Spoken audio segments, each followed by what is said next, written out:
So, do you feel like you figured that out by the end of it, or? Yeah, well, I played Firefly earlier, and so that's kind of what it up to me. I was watching the character. Pikachu, King DDD.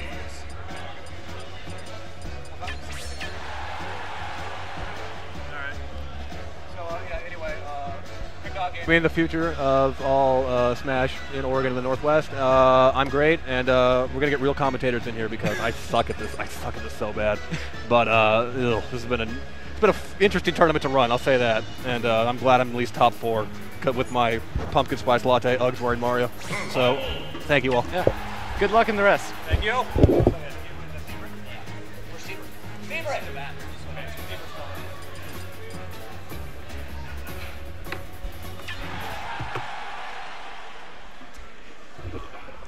All right, so another new commentator.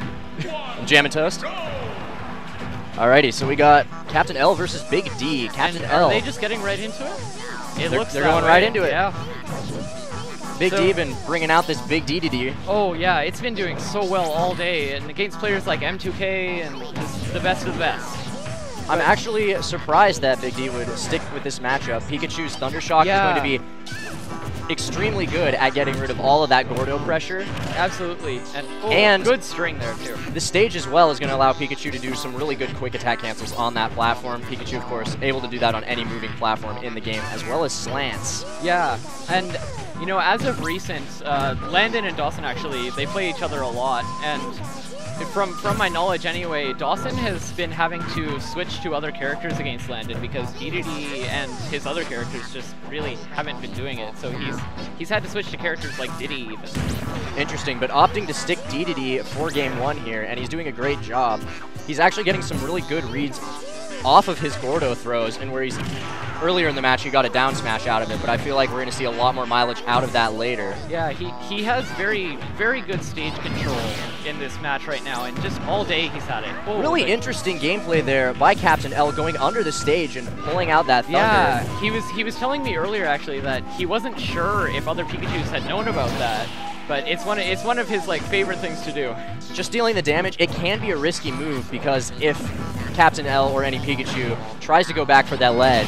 Yeah. Whoa, big spike from Captain L. But if they decide to go back to that ledge, they're not going to have that invincibility. Yeah, and as when he tried before, Dawson had punished it with a Gordo even. Oh, quick attacking into it, almost dying. Yeah, not quite going to be able to bounce that Gordo back. Captain L starting a combo here, though. He's got the pressure on Big D. Oh, right into the Gordo. That's a cute little string. Dawson really likes those falling back airs, but you know, when it doesn't pay off, it's a really hard punish on it. Yeah, you hit the ground, it's really big. Doing it off stage like that is going to be safer, but not against Pikachu. He likes to do it a lot too. Pikachu's punish game is going to be really, really big on King DDD. That's a 2-stock game 1. And I think we're going to have to see a different character come up from Big D now. All right, well, I'm going to be stepping off here for Seabrick, so I'll see you all maybe later, probably not.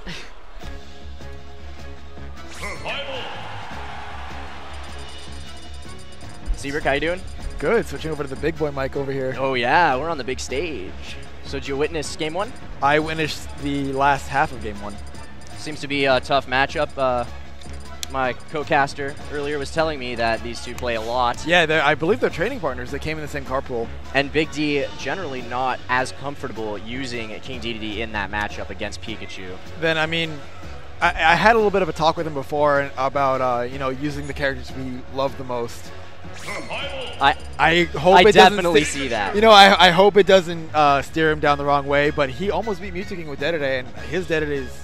It's on point today. It's really good. He took out half of the Eastern Washington people who both took top 7. Yeah, no, he just needs to play very solid. I had a long talk with him about like maintaining neutral a little bit better. I feel like he gets a little antsy when he gets a little behind. Yes. So, really. And his DDD, it can be really tough because you're that huge hitbox.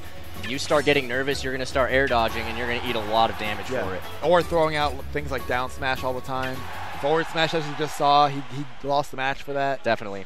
But let's see if he can turn things around and make the adjustments he needs to make this a game 3 at least. Going Mario now. We just saw Vivif take out Dr. Robotnik with Mario, so Mario now the most prevalent character in the top 5. I can certainly agree with this choice. You know, at least as far as matchups go, he seemed to have a little bit of trouble dealing with Pikachu's speed and agility.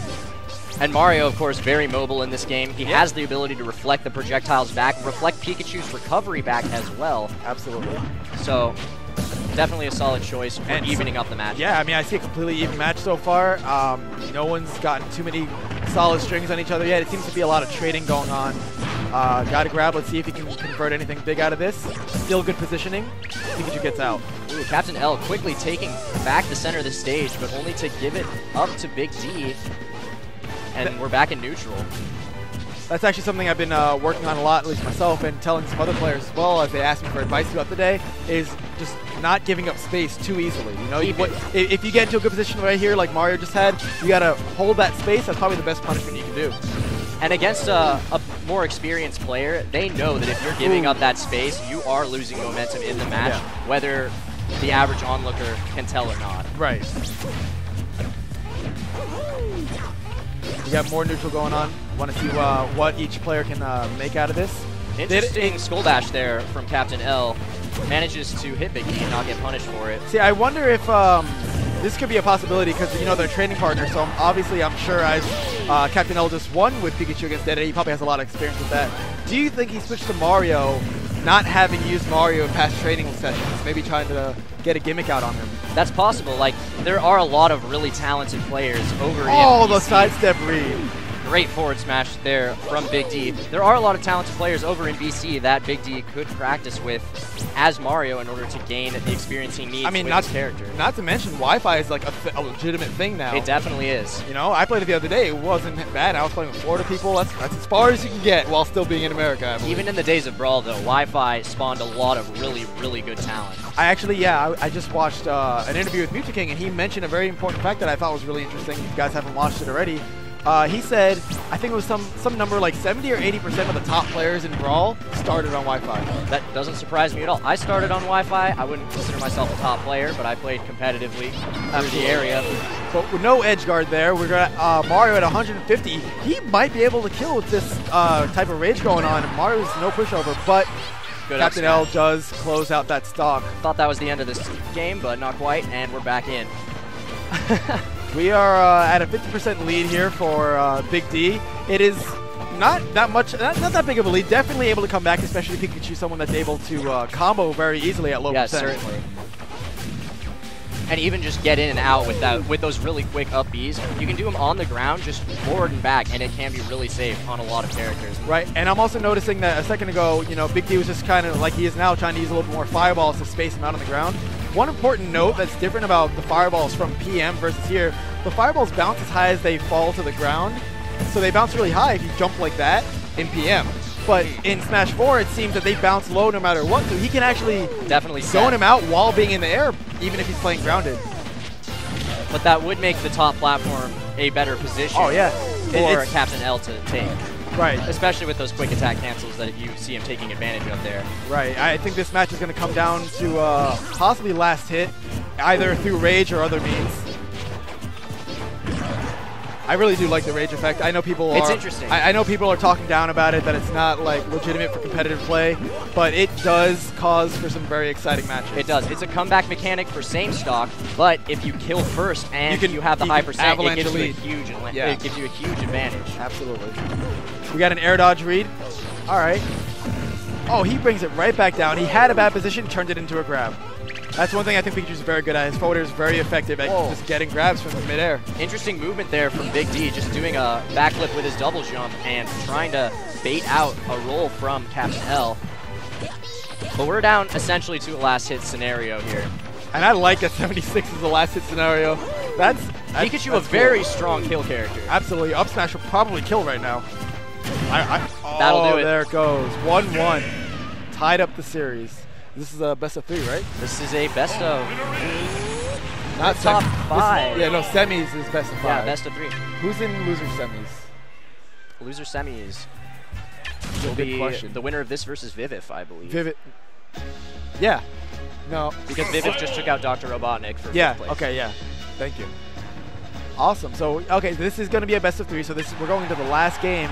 Are there going to be any character switches? I guess we have to wait and see what Captain L is thinking about picking. The platforms, I think, played a really big role in that game for Mario to be able to space out those fireballs when he did have that lead. Gave him a decent amount of free percent. So I think he's going to go for someone more flat, maybe Final D. I don't know how many other super flat stages there are. I wouldn't be surprised to see Smashville again just for the quick attack cancel. Final D will be really good for zoning out. I would imagine that Big D is trying to ban Final D. I think that's what they're talking about right now. And is he going to go back? Omega Battlefield. He was asking if it's okay. That's cool. I like Omegas. Because Omegas, I believe, are banned at this Omegas event. are banned. Final D is okay unless the opponent agrees to go into one of the Omegas. For example, I love the Mega Man Omega, and I want to go there. It's cool. I love the music. But anyway, to the match. 3 and 4%, 8%. We got a pretty close start here. They're all both fighting for stage control first off. Got a grab. Interesting, Mario's down throw. On the bigger characters, he can get huge combos off of it. But someone like Pikachu with a fast neutral air, or even Yoshi, as we saw in the previous match, just going to be able to nair right. Yeah, they can attack out, so he's got to make up for that by down throw, up tilt, and then blocking the nair, which, if is predicted, allows the Pikachu to get away for free. Exactly. It leads to a lot of mix-up game in the early percents of Super Smash Bros. For Wii U. You gotta say the title of the game. It's new. Absolutely. You know, one thing I'm a little bit surprised about. I was playing with my roommate. He also plays Mario. I think there isn't enough cape used in neutral. I agree. The ability to turn around your opponent is just too strong. You can't turn around the shield anymore, though. No, well, that was a PM exclusive. Was it? Yeah. I believe. I don't believe I might be wrong. It might be in Brawl, but I know it's in PM. I didn't have to ever play against a relevant Mario because we're all Marios. Of course. Right. So he tries to go first. Yeah, sidestep read with that forward smash, but doesn't get it. It's a great use of quick attack there from Captain L, but then threw out the side B, was punished by Big D, but now he's reassumed stage control, and he's looking for an edge guard. The thing I love about quick attack is when you get your opponent in the mindset that you're going to quick attack, it makes the opponent press so many buttons to try to counteract it. That it does. Can really trip you up. Absolutely, and you know, if anyone here is watching, ever watched Street Fighter or Marvel, you know pressing buttons in bad situations is not what you want to be doing. And a button commonly pushed in a situation like that would be the shield button. And if you're in the air and you land, you're going to be punished. So he gets the sidestep read, but doesn't correctly execute that forward smash, and he doesn't get the kill. Both players are at kill percent at the moment, and it looks like, yep, Captain L picks it up. Captain L. Was that a roll read? It was. That was really good. I believe that was actually a perfect pivot roll read. Yeah, no, he was ready for that exact option. That's how you know these guys are training partners. And we're down to a one-stock game.